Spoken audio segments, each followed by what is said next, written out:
Robovacs are awesome, but almost all of them come with two key points of failure. The first one is, they're all thick. They just kind of bumble around the room, bumping into things going, oh, no, not over there, let me try over here. And they just do that until they're dead. And that is pretty much the limit of their functionality, and it's very inefficient. The second point of failure is, they just can't wait to mop your carpets. So every single one that I've had with mop functionality has come with a little magnetic strip that you're supposed to put over your door frame to tell it, don't go in that room, it's got carpet in there. And every single one that I've owned has nuzzled the magnetic strip out of the way going, excuse me magnetic strip, I've got carpets to mop.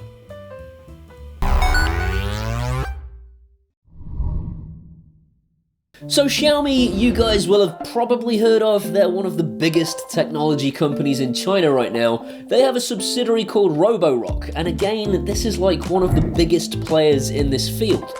This thing was sent to me because they said it will not mop your carpets. Despite it having an innate instinct, because it's one of these little it will ignore its innate instinct because it has like this laser on top, not the type that kills you, the kind that will map your room. So it figures out where your walls are, where your door frames are, and so it knows when it maps out downstairs, this is one space, that's a different space, and you can then use that in its application to say, that's a living room, it's got carpet in it.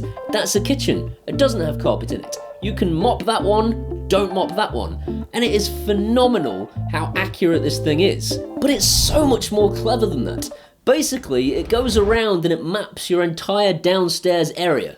It's not a euphemism. So it maps your downstairs area, it goes into like your dining room and your living room and your kitchen, and you label those up in your little map. But this is where it gets really clever. You can say to it in the living room, yes, there is laminate in there, so mop it, but there's a mat here, and I don't want you to mop the mat. And you just draw it out in the app, and it won't go and mop that section, it will vacuum it instead. But even more clever than that, you can then say, I don't want you to go into this zone at all, because I keep precious things there, like children.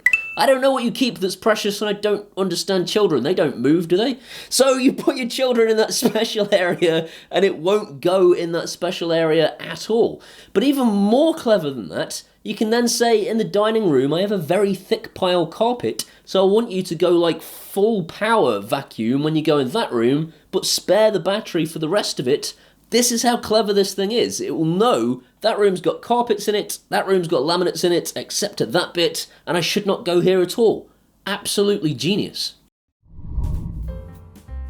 Before we go any further, I've just got to tell you, these guys have possibly my favourite ever marketing material.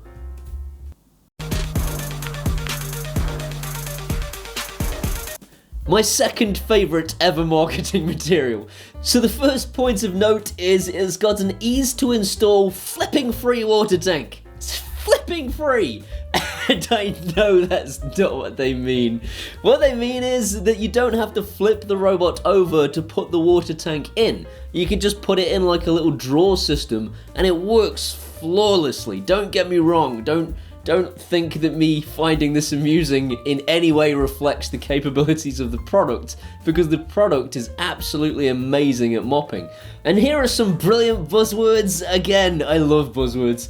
Botanically biometric vascular bundle filter. What?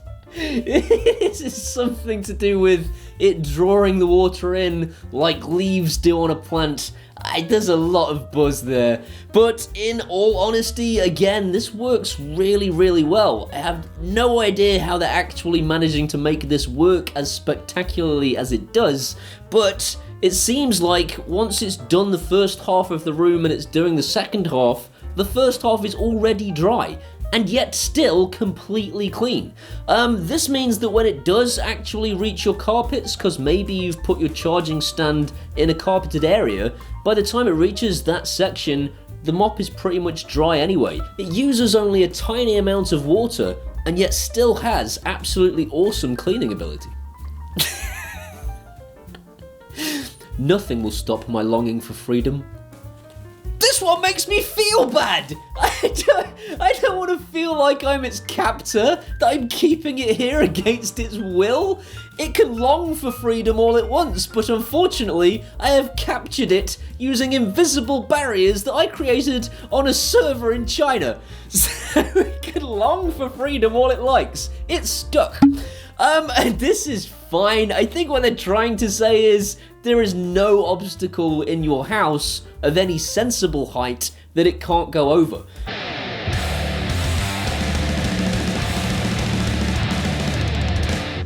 And I can vouch for that. It does seem like it doesn't matter what I stick in front of it, it just climbs straight over, which is great. Say goodbye to the hairy problem. I resent that. So I don't think this is aimed at me specifically. I think what they're saying is, if you've got like a shaggy dog or a shaggy girlfriend, that one might be a euphemism, then if that's the case, then it shouldn't have problems with getting all like hair tangled up in it like you do with a regular vacuum cleaner or its competition Robovac. I can't verify this yet, I haven't used it enough. I'll give you an update in the description in a month or so if I think that it has got particularly hairy and has been any kind of particular stress to get the hair out. If you want to manually set this vacuum running rather than rely on the schedule, you've got 4 different modes. The first one is spot clean, and this is where it simply goes around the edge of the room and then zigzags. It just does its thing, and it's perfect. That's probably what you'll normally use. The second one is called tap and go, and this is where you drop a little pin onto your map, and then it goes there and does nothing. I don't know why it doesn't then clean. It literally goes there and sits looking at you going, I did it, like some kind of lost dog. If you then tell it to clean, it just starts doing its zigzag thing again. So tap and go, tap and don't, probably. The third one is remote control. This is just where you control it up, down, left, right, and it goes wherever you tell it to go, which for me, very exciting because I'm a big child and I just like to have little remote controlled things. Again, don't know why I'm milking things. And the final one is zone cleaning, and this is where you just draw a square in your room, it goes to the square and then does its zigzags around that square. To be honest, this thing is just utterly genius on a schedule and you probably won't need any of that stuff. But if you do specifically want to clean a part of a room, zone cleaning is a really cool option. Before we discuss performance, I just want to know in the comments section if any of you have ever put a vacuum on the low setting. Because if you have, I'm going to have you committed. Because nobody in their right mind looks at a vacuum and thinks, oh, you know what I fancy doing today? I want to vacuum the same patch of carpet over and over again until I'm dead. No one in the history of mankind has ever put a vacuum on low. You look at your vacuum, you go, high. I'll put that on high, thanks. So this thing really had its work cut out for it because I hadn't vacuumed this studio since before Christmas. And by before Christmas, I mean I hadn't vacuumed this studio in about 3 months. And by 3 months, I mean I don't vacuum the studio. So I really put this thing through its paces. And I can tell you with 100% certainty, it is more powerful than my Dyson vacuum. I measured them side by side. I literally went round all the stupid little threads and all the stuff that was stuck in the carpet, and it did a better job than my upright Dyson. That's how powerful this vacuum is. To wrap up this review then, there are just a couple of more things I wanted to cover. The fact that it thinks it's a car is absolutely hilarious. It's got like a bonnet, or what do you Americans call it?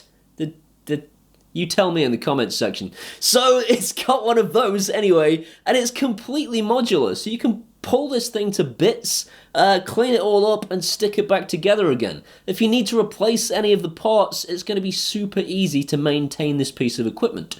The only other thing I wanted to say was it has an Alexa skill, and that works absolutely brilliantly, but it is the type of Alexa skill where you have to say to it, ask my Roborock to do something. So it's kind of like the Chinese whisper effect. It works fine, but it'd be much nicer if you could just say, switch the vacuum on. And more importantly, you would then also be able to put it in a routine. They do have 2 skills on the market, one of which looks like it's supposed to be the other style of skill, where you would be able to take your vacuum and put it in a she that should not be named routine. I know I've said her name twice already, and I know I've upset all of you. I'm sorry. So yes, you should be able to put it in a routine if that skill worked properly, but for the UK, I can't get it to work. I'm hoping this is something that they will fix because that would be awesome. Where are you? Hi, I'm over here. Where are you? Hi, I'm over here. Where are you? Hi, I'm over here. I can't stop doing that. It talks a lot, but only as much as you like. You can set like do not disturb hours and all sorts. I have never once seen a single piece of technology that had been this well thought through. It almost seems like Roborock have thought of everything. I can't think of anything else I would want this thing to do. I am in love with it. I hope you've enjoyed this video. If you have, please give it a thumbs up. That will tell YouTube's algorithms it was a good video and more people should see it. If you want to see some more of this guy, hit that subscribe button and ding that bell. If you ding the bell, it lets YouTube know you want to be notified when I upload stuff. These amazing people here, they're my patrons, and I love them. They make these videos happen. If you want to come and help make these videos happen, please be a patron. That would be awesome. You can do that at either Patreon or buy me a one-off beer at PayPal. And either way, I'll love you forever. I say that constantly. These are my social medias. Come and hang out with me at Facebooks and Instagrams and Twitters, and I promise to make you laugh there. See you next time. Bye-bye. If you've got a dog or you've got a girlfriend, they're pretty hairy. God, what? Shaggy dogs or shaggy girlfriends. That sounds like fun. Lucky dog.